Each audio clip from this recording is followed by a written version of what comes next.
you know, there's a problem with the brakes, and then they'll tell it to the person that's taking care of the vehicle, like whoever's in the school staff is taking care of the multifunction utility bus, but maybe the message doesn't get across to the Department of Transportation. Absolutely. And the next driver will go on and say, gee, they didn't fix that brakes. Yeah. You know? Yeah. So and then they're under pressure because everyone wants them to be on the road. On the road, so then, you know, they don't want to miss the game. Exactly. And, I mean, that's another issue, too.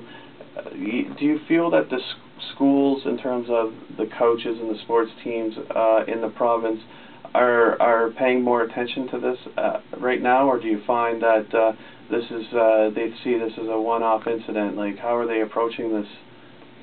Did you notice, or if you have noticed?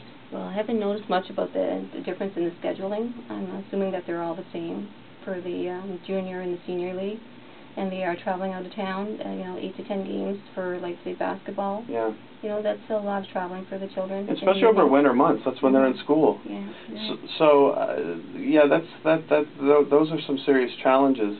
One other thing I wanted to ask you is, how has the response been to your organization from the government? Have they been speaking with you, or even discussing about maybe working with you on getting more involved directly, or are they trying to avoid that? No, Minister Jody Carr yesterday was very welcoming. He said that he would like to, you know, maybe make a committee, a group, and see what they could do about the students that are active in sports. But and the arts, by the way. That's right.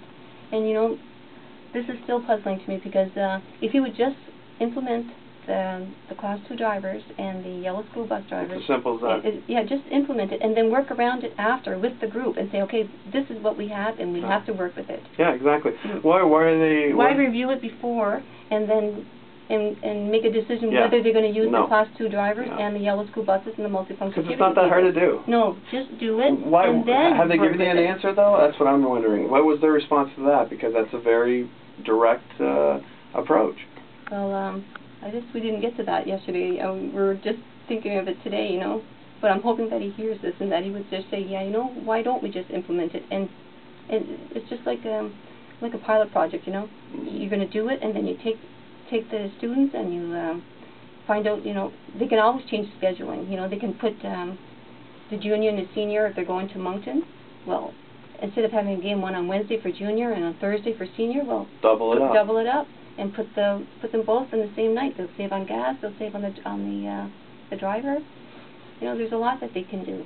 Well, you know, I think the directness and the frankness of your approach is really important, and I think by bringing it to them and saying it's not complicated, you can bring in all this political rhetoric, but at the end of the day, it's a simple decision. Mm-hmm. I really want to know why they can't make that decision. That's the question I have, and I think the question, that's where the answers are going to be. Follow the money, and I think that, you know, that's something that they have to address because it's on them at that point.